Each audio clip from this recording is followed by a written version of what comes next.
యాదాద్రి భువనగిరి జిల్లా రాజాపేట మండలం బేగంపేట గ్రామంలో 470 సంవత్సరాల చరిత్ర కలిగిన శ్రీ వీర సోమేశ్వర స్వామి ఆలయంలో కార్తీక మాసం ఆదివారం రోజు సాయంత్రం వీర సోమేశ్వర దేవాలయ పగడాల వంశపరంపర్య ధర్మకర్తలు ప్రత్యేక పూజలు మరియు భజన కార్యక్రమాలు నిర్వహించి అన్నప్రసాద కార్యక్రమం నిర్వహించారు. హరే రామ హరే కృష్ణ భజన బృందం సత్యనారాయణ గారి ఆధ్వర్యంలో జరిగిన భక్తి పరవశంతో కూడుకున్న వీణుల విందైన భజన కార్యక్రమాన్ని ఆలయ ధర్మకర్త పగడాల హరినాథ్ నిర్వహించారు.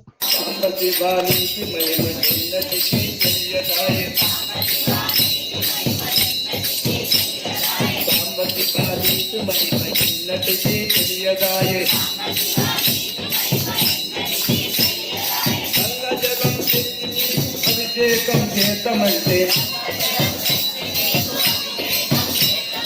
గంగజలం తెచ్చి నీకు అభిషేకం చేతమంటే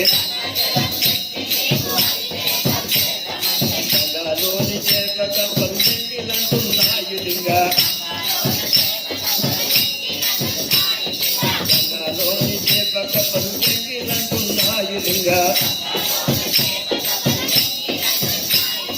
హర హర శివ శివ